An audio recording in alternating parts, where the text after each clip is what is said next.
কথা ধারাবাহিকের আজকের পর্বে আমরা দেখতে পারবো যে পাত্রপক্ষ ঋতুকে দেখার জন্য এসেছে, কিন্তু তারা যাবে না, তাদের জায়গায় আমরা দেখতে যাব। আমরা কি করে যাব? না না না, আমরা যে মার খেতে খেতে বাঁচলাম, তাও বেঁচেছি।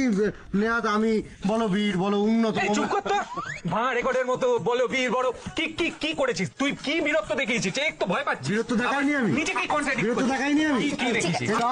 আরো বীরত্ব দেখা। আরে চুপ কর না। ও বাবা রে বাবা, তুই বীর, তুই মহা। তুই চুপ কর তো।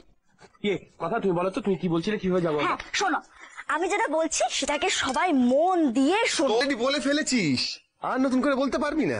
তুই অলরেডি বলে এসেছিস যে আমরা কেউ ওই বাড়িতে পাও রাখবো না। এবার কি করে বলছিস? আমরা তো যাব না, পাত্রপক্ষ সেজে যাব। পাত্রপক্ষ সেজে? কিন্তু তার জন্য একজন মা লাগবে, যে ন্যাকা আর বড় লোকের অভিনয় করতে পারবে। আচ্ছা, মা পারবে না?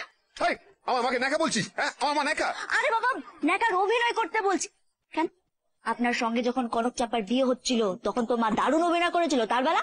করক চাপার সময়? আরে ওটা তো মা ন্যাচারালি অভিনয় করেছিল। Bad idea. আমার মনে হয় জেম্মা পারবে। আরে আমেরিকান মা পারবে না। পারবে আমেরিকান মা হবে না। বড় মিমিয়া পারবে। চেষ্টা পারবে না, আমি বলছি। আরে পাঠিয়ে দেবে না, যায়নি সে আমেরিকা ফেরত মায়ের রোল করবে। হয় তোমরা একবার মাকে ডাকো, একটা ফোন করো। আরে কথা। হ্যালো। এই ছিল আজকের পর্ব। পরবর্তী পর্ব দেখতে সাবস্ক্রাইব করে রাখুন।